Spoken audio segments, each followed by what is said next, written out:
laloy nang naging sukulan kan kayamanan ng ginto. Kapag nakakalot ka kaini, huna kan kadaklan, mayaman ka na.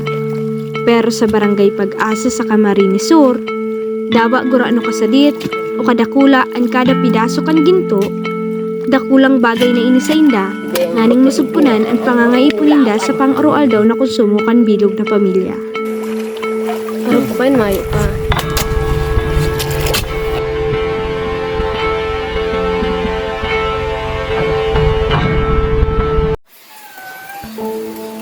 Sa harayong parte kan Kabikulan, sa probinsya ning Camarines Sur, saro ang barangay Pag-asa sa munisipalidad kan Tinambak na mahihilingan mo kan nakakasilaw na bulawan na iyo ang hanap buhay kang kadaklan. An pagkakabod, bisto bilang saro sa makasaysayang hanap buhay na nagtataong yaman sa dakul na komunidad. Kasi mga nakakadugtong naman pag nakakakuha ka, nakakadugtong naman sa pagkabuhay. Pag nakakakuha ka ng skidiit na araw yan, mahal ang ginto. Makakuha ka lang ng pwede mo ng pambakaling bagas. Pero sa likod kang importansya kaini, ang proseso kan pagkakabod, igwaning dakulang pagsakit. Poon sa pagkakalot kan daga, hanggang sa mano-manong proseso. Saro ining halawig na pagbabaklay, nakaipuhan ng dedikasyon, asin luway-luway na pag-antabay.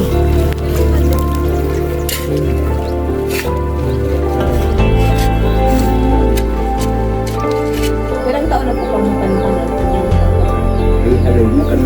Saro sa pinakahanap buhay kan mga tao igdi poon ka ito hanggang ngunyan ang pagsasakripisyo sa dipisil na paghahanap ng bulawan na mas pisto sa apot na pagkakabod. Kadaklan sa mga nakaistar sa barangay na ini, mayong ibang trabaho kaya kinakaya nida ang kadipisilan tanganing mabuhay asin masugpunan ang saindang pangangaipo sa roal daw na pagkabuhay. At paghanap buhay baga, miski ano na siya nakinarap sa itong mga tios, miski ano na siya na, papatuson, yung ng trabaho. Para mas maaraman ng proseso kung paano ginigibo ang pagkakabod, inibahan kami kan pamilya ni Tatay Doming, kaibahan man ang sa iyang agom asin aking si Rafi. Harayong maray ang lugar kung sa inang halos mga parakabod, igdi nagdadarayo para makikabod lang. Ang sabi kan kadakla na parakabod, halos da grupo-grupo o iribahan sinda kun magkabod. Ta sa pag-ibami kay Tatay Doming, daimi huna-hunaon ang rayo asin sakit kandalan paduman sa daga na sa indang kakabudan. Pero kung iisipon, masakit man talagang maray kung magsulusulo ka, tahas ta sa lalakawon pa sa naigdi, delikado ng maray. Ano pa daw? Kung sa paglakaw mo sa kalabuyan asin salog na igwa kang bitbit na balde, perno asin kabudan na iyo ang mga gagamiton sa pagkabod na gagabat dararahon, saro na ining hamon sa buhay bilang sarong parakabod. Sa halos pirang orason na lalakawon, nakaabot man giraray kami sa daga na iyo ang kakabudan niya ni Tatay Doming. Ang dagang ini, pagsasadiri niya na kung sain kakaluton asin igdi makabod. Yung bulawan iniday ko lang inibig yung pagkabudan kaya.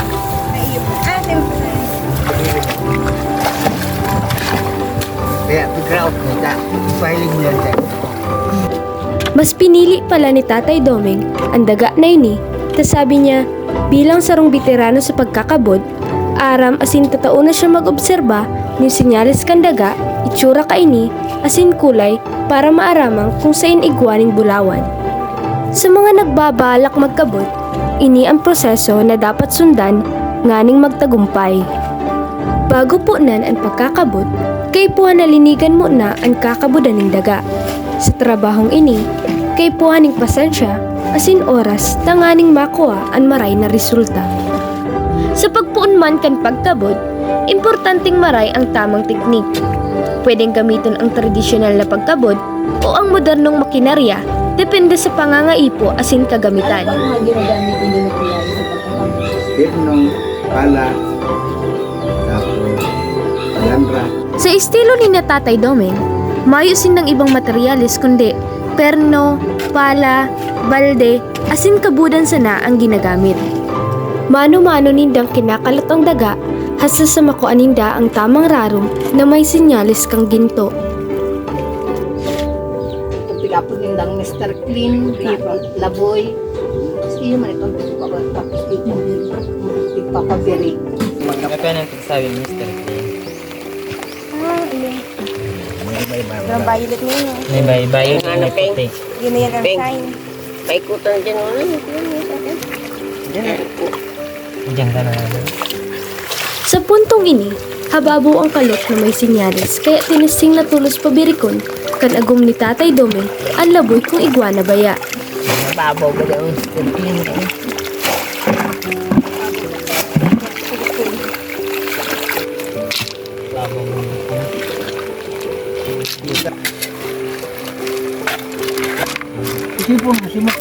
Si Kang.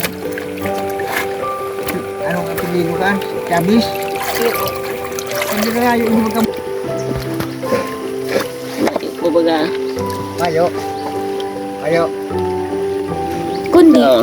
sa inot na pabirik ka ini, halos mayo ka pang mahiling sa sobrang kasaradit kang ginto. Ito nga wala pigisa kami.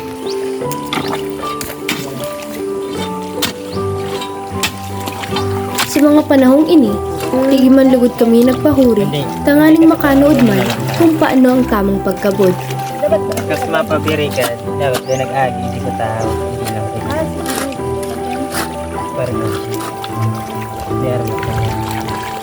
Tapos araw mo siya kaya. Hindi magtandag ang bulawan. Hindi lang sa gilda. Sige, tagtandag ang bis. Hindi ka tatabaw ng pabiri. Ako mga kan. Pero huna mi, pasil sa nang hiling-hilingon. Pero kung ika na ang magibo, ang sakit ka rin. Sa ginto, nagtandag naman. Atro mo na. Nilang gilid. Sa pagpadagos kan pagkalot ni Tatay Doming, si Rafi naman ang nagpurbar magpabirik kung makakuan na ba yung bulawan.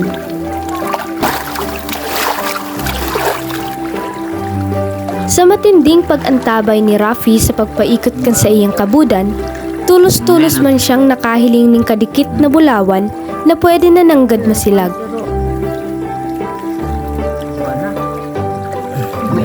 Ulit pa yan. Make.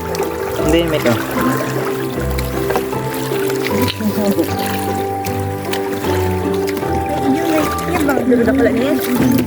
Ay, nakikimik. Nakikimi siya pero di mo kasi siyang runutong. Makang arkang gapo.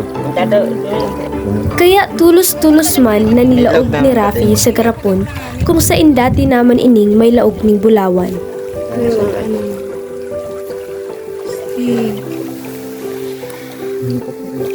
Ayun, kintab talaga. Hindi talaga isapot. Yan ang bulawan.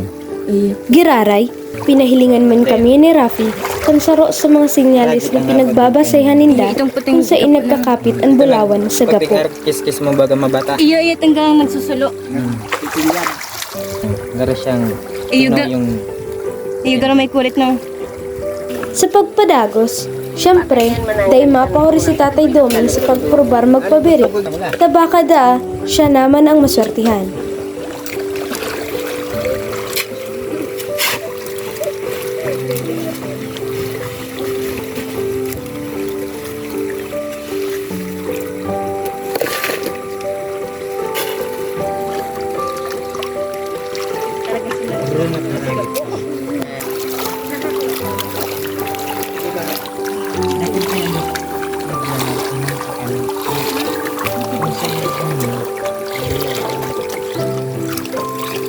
Sa pagpurbar niya magpabirik ning kabudan, garo ako pang panahon ni Tatay Doming ang makakuaning dakulang bulawan. Sa sunod-sunod na pagpurbar kan pamilya ni Tatay Doming, hasta sa naubos na ang oras ninda sa pagkabot, sarusa ng beses ninda nakahiling ning daradakulang bulawan na iyo ang nakuan ni Rafi.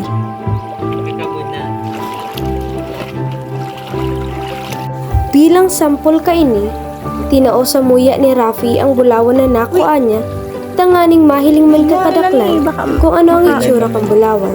Sigurado ka? Sa pagtarapos-tapos kan pagkabot, kaipuhan na naman dararahon ang mga ginaramit na materyales pabalik sa indang harong. Dadanayon na naman kan mga nagkarabot ang rayo kan agihan na sa indang inagihan kan subag-o. Sa pagkakabud ning bulawan, nanunod ang taman ang importansya kang pasyensya sa kud determinasyon. Araw kang pag-aadal ay saruin ning proseso kan pagkalot asin asenso. Sa sadit man na pidaso kan ginto sa pagkakabod, na pag-aadalan man ang halaga kan pagtsatsaga sa diit na tagumpay.